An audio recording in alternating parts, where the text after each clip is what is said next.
Este segmento se titula En Parábolas, pero como muchos que ya nos están estado siguiendo y ven cómo es la línea, ya vimos un poco de ese Juan Daniels. Hemos conocido muchas cosas que a mí me han impactado bastante. Antes de pasar a la parábola, Juan Daniel, yo quiero que tú me cuentes cómo impactó Dios tu vida con el evento que se hizo a medianoche. En la calle. En la calle. ¿Cómo era? Se llamaba... Visión la calle, Misión Samaria. Misión Samaria. Esa misión. Antes de pasar a la parábola, yo lo tenía pendiente, pero ahora me acordé. Sí, lo tenía ahí, lo tenía. Pero quiero que tú me cuentes brevemente, porque yo sé que ahí yo pude ver los videos. Yo entré al grupo, pero por razones ajenas a mi voluntad no pude participar, pero sí yo estuve muy de cerca con lo que se estaba haciendo. Ahora yo quiero que tú me cuentes cómo se impactó la vida de los jóvenes que te acompañaron y segundo, cómo impactaron la vida de esas personas a las que le llevaron el mensaje. Mira, todo empezó como un acto de locura. Literalmente, como un acto de locura. Yo puse en mis redes sociales, necesito 10 jóvenes.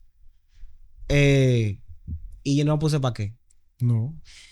Como 4 días después, puse una historia y dije, ¿se imaginan una obra misionera a las 12 de la medianoche?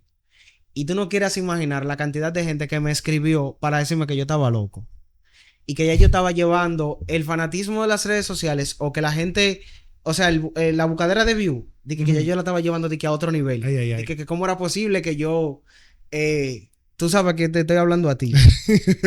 Que cómo era posible que yo fuera a arriesgar la muchas vida de cuestiones. La gente, esto, aquello, lo otro, bla, bla, bla, bla, bla, bla. No le hice caso. El mundo dominicano le di su banda a todo el que quiso hablar. Y seguí con mis jóvenes que estaban.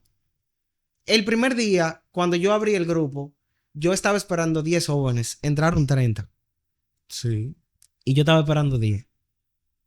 Después de que entraron 30, al próximo, como a los 2 días después, ya teníamos 60. Que se hizo un retiro también. Y como 3 días después, ya estábamos en los 90. Y yo dije, ¿qué fue? Es una iglesia llena. No diga eso. O sea, me refiero a que si tuvo una iglesia... no.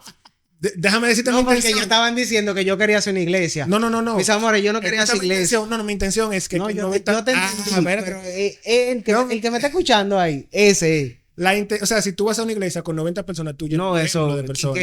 Es que ella. Son muchas personas. Bueno, es que ella quizá van un chin más, pero creo que en Santo Domingo Este no hay una iglesia con 90 miembros. Atención, Asociación Dominicana del Sureste. Sígueme diciendo. Se reunieron ahí en el grupo... Cuéntanos la experiencia, cómo los jóvenes que fueron y las personas que impactaron. Cuando hicimos la primera misión o cuando siempre tuvimos claro de lo que queríamos. Sin embargo, hubo algo que, perdón, que tú mencionabas hace un momento que fue el retiro. El retiro se hizo por la razón de que yo no quería hacer algo con gente que no estaba en la misma sintonía. Porque a la hora en la que íbamos, hay riesgo, a todas horas hay riesgo, pero a esa hora quizás el riesgo aumentaba un poquito más. Y en ese sentido, quisimos hacer el retiro para que todo el que fuera al retiro, el que no fuera al retiro no iba para la misión. No, había que conectar primero. Porque si usted no quiere recibir, no venga a querer dar. Porque es muy fácil tú llevas un pan y que te graben y que dándole un pan a las 12 de la noche a una prostituta, eso es bacanísimo. Ahora, el recibir es lo difícil. Entonces, primero quisimos recibir para después dar. Cuando llegó esa noche, nos reunimos en mi casa, planeamos todo. Las rosas no estaban planificadas, sin embargo, una de las chicas que ahora sirve como secretaria del ministerio planteó lo de las rosas. Al principio yo estaba medio negado, pero después Dios me dio un knockout. Para hacer resistencia. Entonces, esa noche cuando llegó, salimos como en eso de las 11:15 de la noche. Aproximadamente habíamos unos 30 jóvenes, más o menos por ahí. 10, de 25 de 20 a 30 jóvenes habíamos esa primera noche. Entonces, salimos esa primera noche de que tratamos de buscar policía, o buscamos más bien policía, se había hablado en los destacamentos cercanos, porque no teníamos claro. Todo el mundo metiéndome miedo a las 12, esto, aquello, lo otro. Peligroso. Nada que ver. Pero realmente fuimos muy impactados Y te voy a contar rápido así. Una de las anécdotas que como grupo tenemos, y es que mientras ese día estábamos dando cena, pan con jugo y las rosas, pero teníamos menos rosas que pan y jugo, porque tú sabes que las rosas son un poquito más caras, y la gente, tú sabes, por donaciones que trabajamos por el momento, ojalá Dios me supla en algún momento para no tener que pedirle a nadie, pero si usted no puede dar, nosotros lo aceptamos. Entonces, estábamos dando las rosas normal. Resulta que nosotros nos dividíamos por grupo para no ir 20 personas a una sola Es esquina. abrumadores. Exactamente. Y una Y la persona gente sentada. piensa que hay menos gente en la calle a esa hora. Sin Ya. embargo, a esa hora se despierta un mundo. Sí. Y en una esquina tú puedes encontrar hasta 15 prostitutas en una sola esquina. Sí, sí. Y hay a veces 5 esquinas corridas. Así que dale cálculo. Yo le decía a la secretaria, vamos a llevar 100. Y ella me decía, no, con 50 da. Vamos a llevar 100. 100 no nos Sí, dieron. no dieron. Entonces, el caso es que mientras estábamos dando todo, al grupo que estaba en una esquina se le habían agotado las rosas. Entonces hubo una persona que estaba en la otra acera y fue corriendo y le dijeron, se le terminaron las rosas. O sea, una mujer, una trabajadora social, porque hay gente que se ofende cuando no le dice prostituta, pero en la Biblia usted lo lee así y no se ofende.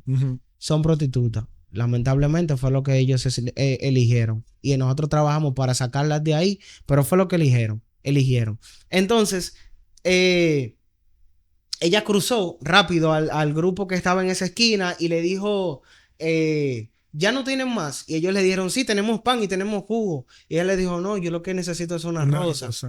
Y ellos le dijeron, ya se nos terminaron, pero vamos a ver si le podemos conseguir más. Los muchachos comenzaron a llamar a todos los grupos a ver a cuál le quedaba rosa, porque ya era un tiempo, ya teníamos ya un había tiempo avanzado prolongado. mucho. Exacto. Perdón, señores, que me estoy sanando de una gripe. Pero entonces cuando se comunicaron con un grupo y a ese grupo le quedaba exactamente una sola rosa. Ellos se devolvieron de la esquina donde ella estaba. O sea, se devolvieron hacia donde ellos estaban. Y cuando se desmontaron, ya había pasado como 7 minutos aproximadamente. Cuando cruzaron por la esquina donde estaba la chica, bajaron el cristal porque ya no se iban a desmontar y tomaron la rosa y se la pasaron. Y en el video, o sea, yo no estaba presente, sino que yo estaba en otra esquina, pero los muchachos, gracias a Dios, ellos saben cómo hacerlo. Entonces, y aparte de que mis muchachos están en esquinas diferentes, por eso mismo, grabaron y cuando a la muchacha le dan la rosa, ella dice, wow, muchísimas gracias. Y cuando ella ve la rosa era rosada. Nosotros compramos rosas rojas. Todas. Y esa era rosada. Aproximadamente todas. Había muy pocas de otros colores. O sea que se suponía que esas se tenían que agotar primero, las que eran de otros colores. Entonces, cuando ella tomó la rosa y vio que era rosada, ella dijo, wow, rosada, mi color favorito. Ella no estaba esperando que era rosada. No, ni nosotros tampoco que fuera su color favorito. Sin embargo, eso es para que tú veas la especialidad que Dios tiene con la gente. Que Dios te distingue.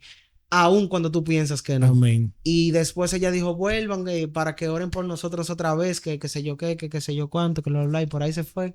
Y creo que ha sido una de esas experiencias que más ha llenado mi corazón. A los muchachos nos reunimos después que nosotros terminamos. Siempre que terminamos nos reunimos en un lugar, en una bomba de gasolina o en una estación del metro que hay seguridad. Y nos reunimos como 15 minutos a contar nuestras experiencias y casi siempre duramos una hora. Sí, no, yo me imagino. Y ahí se van los muchachos en llanto. O sea, que a veces uno sale más bendecido de lo que bendijo.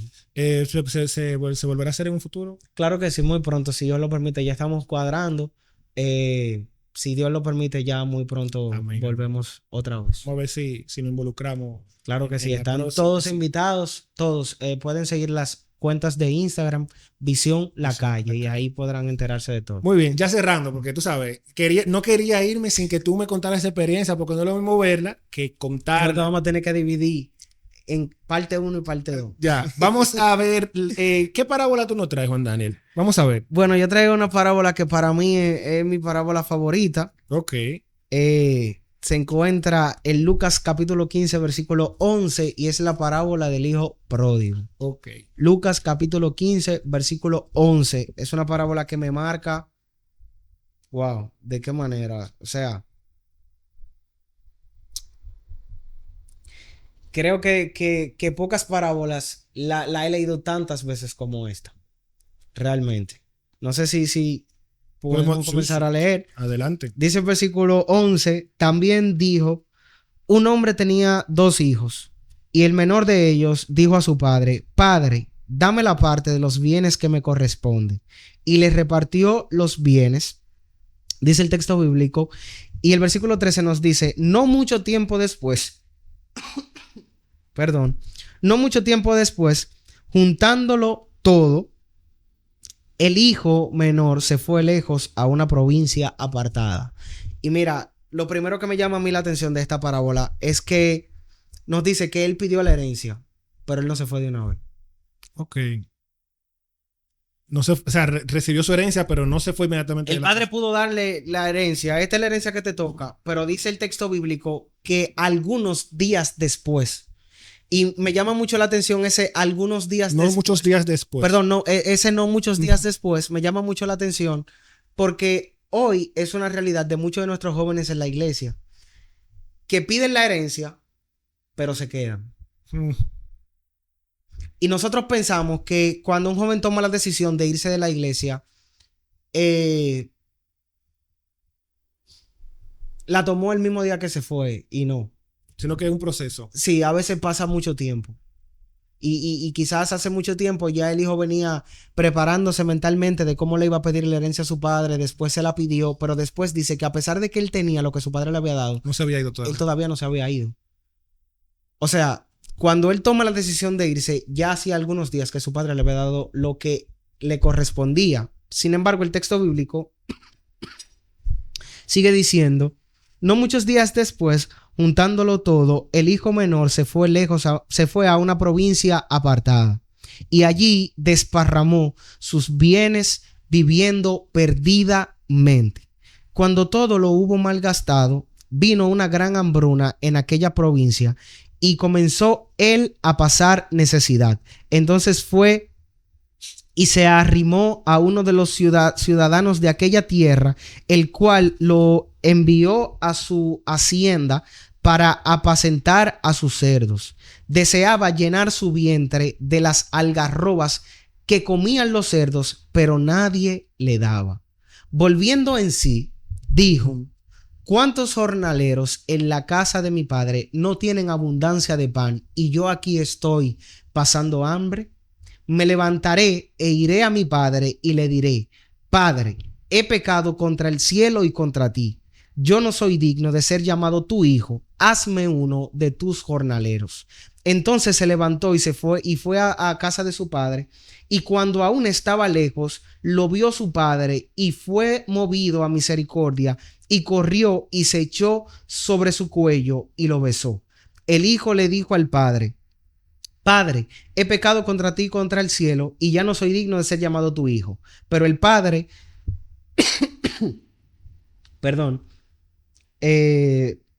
versículo 22, dijo a sus siervos, sacad el mejor vestido y vestidle y ponedle un anillo en su dedo y en su calzado y un calzado, en sus pies. Traed el becerro más gordo y matadlo y comamos y hagamos fiesta, porque este es mi hijo, que era muerto, pero ahora ha vuelto a la vida. Se había perdido y ahora es hallado. Y comenzaron a regocijarse. Y por ahí la historia se va, para no agotar mucho tiempo leyendo, porque sé que ya no tenemos poco tiempo, pero por ahí se va la historia. Yo sé que los amigos que nos están escuchando saben, probablemente han escuchado ya esta historia, y si no la has escuchado, te invito a que la puedas leer en Lucas capítulo 15, versículos 11 en adelante. Sin embargo, dándole un poco de contexto a la historia, nosotros podemos ver cómo este muchacho había tomado una mala decisión de salir de casa de su padre, y probablemente él sabía que era una mala decisión. Sí. Desde el principio, desde antes de salir, probablemente ya él sabía que era una mala decisión, pero muchas veces nuestra naturaleza, acompañada de una intención, nos lleva a cometer errores de los cuales después nos arrepentimos. Uepa. Y dice la palabra de Dios que este muchacho había tenido la oportunidad de ser probablemente un gran empresario con el dinero que tenía. Sí. De ser probablemente una persona adinerada. Si hubiese quizás bien invertido lo que su padre le había dado. Pero ¿sabes algo? cuando no es tiempo de salir de los brazos del Padre, y esto no me estoy refiriendo en términos espirituales, porque en términos espirituales no deberíamos salir nunca de los brazos del Padre, pero cuando no es tiempo de salir de los brazos del Padre, por más cosas que tengamos, no vamos a saber utilizarlas. No. Inclusive, en términos espirituales, cuando nosotros queremos hacer cosas fuera de la cobertura de Dios, nos va mal. Súper mal. Nos va mal porque la cobertura de Dios es la garantía a que mis actos y mis acciones sean correctos. Ahí se aplica, si tu presencia conmigo no va, yo no voy a moverme. Exactamente. Y no solamente moverme, porque yo puedo no moverme, en muchos casos, no moverme y estar lejos de Dios. O sea, hay gente que no se mueve de la iglesia, pero ya no está en la iglesia. Perdido dentro de la iglesia, ¿es lo que tú quieres decir? Perdido dentro de la iglesia. Eso es un tema profundo. Perdido dentro de la iglesia. Y da lástima que hoy en día no se le dé seguimiento a ese tipo de cosas. Hoy en día vivimos más de la apariencia y de guardar apariencia. Mira, las iglesias deberían ser lugares de gente que ame reconocer su pecado. Sin embargo, las iglesias hoy en día se han convertido en lugares donde la gente ama aparentar que es santo. Ay. Está tocando un tema profundo. Lamentablemente. Porque es que, lamentablemente, si tú analizas eso a profundidad, te vas a dar cuenta de que el cristiano actual, que eso es algo que yo vengo pensando hace mucho, la diferencia entre el cristiano de la antigüedad y el cristiano actual. El cristiano actual vive de la apariencia, marcando ese punto que tú dices. Porque entonces queremos cubrir todo, ponerle una mantita a todo, tapar todo y que se aparente que todo está bien, cuando no está bien. No estamos bien. No, o sea, viendo la misma palabra de Dios, en una ocasión David dijo, crea en mí, oh Dios, un corazón limpio. Sí. Hoy en día le damos gracias a Dios porque no fallamos. O porque aparentamos no fallar. Ay, Dios mío. Y vamos a la iglesia y le decimos, Señor, gracias. Gracias por permitirme estar aquí. Pero ¿qué tú estás haciendo aquí? O sea, sí, hoy en día nosotros no amamos arrepentirnos. Hoy en día nosotros amamos ocultar el pecado. O sea, el pecado propio, nosotros amamos ocultarlo. Porque yo tengo que guardar la apariencia. Y era lo que este muchacho, probablemente, en cierto punto, cuando él llegó inflado. Sí. Llegó inflado porque tenía una apariencia de que él era millonario, pero su riqueza era efímera. ¿Sabes por qué? Su riqueza era efímera porque no había un sostén detrás. Cuando yo actúo bajo la cobertura del Padre, o sea, cuando yo actúo bajo la cobertura de Dios, hay un sostén, hay algo que mientras yo estoy gastando lo que Dios me da, Dios sigue produciendo. Sí. Pero cuando yo me voy lejos del Padre, Dios podrá seguir produciendo, pero no para mí. Yo marcaría el ejemplo de la siguiente manera. Que imaginando que el hijo pródigo no pidiera su herencia, pero se fuera a gastar. El padre, la cobertura de él es el padre. Se lo hubiese costeado. Exacto. Y es lo que, o sea, eso pasa muchas veces. Nosotros, ¿cuántas veces? Mucha gente que está en la iglesia. Y mira, nosotros no somos perfectos. Obviamente que no. Pero cuando yo estoy en la cobertura del Padre, yo peco y Él me perdona. Pero cuando yo estoy fuera de su cobertura, ¿en quién obtendré perdón? Hay problema. No podemos estar, como dice, Jesús lo dijo en su momento. Tú no puedes recoger conmigo y desparramar. Una fuente no da agua dulce, no da agua salada. Y lo que le pone la cereza al pastel sobre esa línea es Apocalipsis, que habla de que porque tú no eres ni frío ni caliente, yo te voy a tener que vomitar, porque tú me causa malestar. Esa situación tuya me causa malestar, tú tienes que definirte. Y mira que este muchacho no duró probablemente mucho tiempo cuando se dio cuenta que su decisión había sido totalmente errada. Y dice la palabra de Dios que cuando se le terminó todo, vino una gran hambruna. O sea, como para ponerle... Para seguir aumentando la cosa. Para ponerle el cherry, vino una gran hambruna. Sí. Y después dice la palabra de Dios que el muchacho comenzó a buscar trabajo. Y cuando le dan trabajo en un lugar que antes probablemente él mandaba. Exacto. Y por eso ahorita, por eso hace un momento más para atrás, yo te decía que a veces Dios nos va a llevar a posiciones para que nosotros entendamos que no es la posición, sino con quién estemos. Cuando el muchacho llegó a esa posición, él se dio cuenta de que en su casa él estaba mejor. Y que en su casa ya él no iba a volver con la misma mente, él decía. No, y no solamente eso, que inclusive su padre podía ser insoportable y él estaba mejor. Sí. También. Su padre podría corregirlo mucho y él estaba mejor. Pero que él dice que él quería ser uno de sus jornaleros. O sea, Exactamente, cuando tú ves que él dice, oye, ponme como uno de tus jornaleros. a trabajar por día. Es porque él sabía que inclusive su padre a los servidores lo trataba bien. mejor que como a él lo estaban tratando en otro lugar. Sí. O sea, que eso tiene mucha tela por donde cortar. Sin embargo, para ir ya en picada, para ir cerrando, nosotros podemos ver cómo cuando este muchacho dice, yo voy a ir a casa de mi padre, lo primero que hace una persona antes de volver a Dios es meditar en cómo será su vuelta. O sea, su vuelta de volver. ¿Y tú sabes cuál es el problema de hoy en día? Que hay mucha gente que no vuelve porque no sabe, no es cómo Dios lo va a recibir, sino es cómo la iglesia lo puede recibir. Estamos hablando de apariencia de nuevo.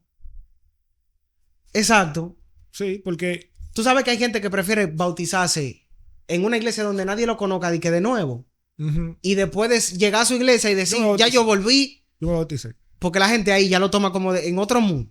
Sin embargo, cuando tú pecas o te sales de la iglesia, te vas de la iglesia, cuando tú quieres volver, la gente te ve de una manera extraña. Inclusive te ve como inferior. Cuando debería ser una alegría. O sea, otra vez apariencia. Porque es que somos pecadores. Todos somos pecadores. Entonces, cuando este muchacho volvió y mira, algo que me llama mucho la atención es que dice que cuando ya este muchacho estaba cerca, o sea, perdón, cuando este muchacho ya estaba de vuelta a su casa, dice el texto que a lo lejos el padre lo vio. Y eso no quiere decir que había algo en el padre que lo estaba esperando. Que lo hacía esperar a su muchacho. Ay. Porque él sabía que por más lejos que el muchacho se fuera, lo que él tenía no le iba a durar para siempre. ¿Por qué el padre se alegra cuando el hijo llega? O sea... Porque la gracia no es una cosa. Explícame eso. Nosotros tenemos la gracia como algo. Okay. Y la gracia no es algo. La gracia, es alguien. Es alguien. Y recuerda que esto es una parábola. Sí. O sea, el Padre se alegra porque el Padre es la gracia. Amén. Cuando yo salgo de la cobertura del Padre, yo tengo gracia disponible. Quizá yo no la esté presenciando, pero la gracia está disponible. Sí. O sea, cuando Jesús muere, nosotros obtenemos gracia. Amén. Y obtenemos gracia no por algo, sino por alguien. Y dice que el padre se alegra al ver a su hijo porque el padre sabía que en algún momento el muchacho iba a regresar. Qué lindo, ¿verdad? Y cuando Dios sabe que alguien va a regresar, o sea, creo que por eso, o sea, Dios conoce el pasado, el futuro, el presente y lo porvenir y todo. Sin embargo, Dios se alegra porque Él no se alegra por Él se alegra por ti. Amén. Porque Dios sigue siendo Dios, tú estando lejos. El padre seguía estando rico. Sí. El padre seguía teniendo su casa. Igual, en el mismo lugar. El padre tenía siguiendo trabajador. Cambio. Solo que su hijo se había ido. Sí. No estoy diciendo estaba triste, no estoy diciendo que eso. Dios se alegra cuando tú te vas. No. Él se entristece, pero él sigue siendo Dios. Entonces pasaba lo mismo con el padre. Cuando el muchacho vuelve, el padre no solamente se alegra porque el muchacho volvió a él, sino porque el muchacho ahora iba a hacer lo que el padre quería que fuese. Y a veces es necesario que uno se dé con la pared. Yo imagino al padre. Para uno llegar a hacer lo que Dios quiere conocer. Imagino al padre diciendo al hijo de camino de que aprendió la lección el muchacho. O sea. No, y ver ese encuentro. El padre no lo mandó a bañar primero. El padre no mandó a quitarle la ropa primero. Dice que lo abrazó, lo besó como él estaba. Su condición. Lo recibió tú tal sí, cual. No importa. Con sudor, no importa. Con bajo a lo que sea, no importa. Porque la gente hoy en día ha pensado que el yo acercarme a Dios con mi pecado infecta de alguna manera la santidad de Dios. Sin embargo, nada que ver con eso. Cuando yo me acerco a Dios, cuando yo recibo ese abrazo de Dios, mi suciedad o mi sucieza no ensucia a Dios, pero su santidad me purifica. Amén. Y eso es lo que, ahí es donde está la grandeza del Dios a quien nosotros le creemos. Dios es ese Padre que recibió a ese muchacho y que yo sé que está dispuesto a recibir a todos aquellos que en algún momento se han apartado de su gracia, se han ido lejos de la casa de Dios, o quizás no se han ido lejos, porque ahí había otro hermano que quizás no leímos, que Sí, estaba sí. dentro de la casa, pero también La estaba segunda perdido. parte. Sí, sí. Así que si tú estás dentro de la casa y estás perdido, este es el momento para volver a los brazos de Dios. Y si te fuiste lejos, entonces este también es el momento para regresar. No importa lo que digan en la iglesia, no importa cómo te vea la gente, recuerda que esto se trata del Padre y de ti. Y al final, esos que quizás te miraron raro, serán los que el Padre mandará a que te saquen vestimenta nueva. Es más, te van a tener que dar de la ropa de ellos si no tienen. Así que vuelve tranquilo que Dios estará dispuesto a recibirte. Señores, se nos fue el tiempo. Y por mucho. Juan Daniel, mira, uno se pone a hablar y mira cómo Yo te dije que cuando hablo de Dios hay que mandarme a callar. se nos ha ido el tiempo. Muchas gracias. No, muchas gracias a ti, de verdad me sentí Aquí yo súper aprendo bien. mucho siempre y yo sé que el Señor siempre, o sea, según lo que yo he visto y lo que he podido ver, Dios está ahí. No Amén. importa el silencio, me Amén. gustó bastante eso. Juan Daniel,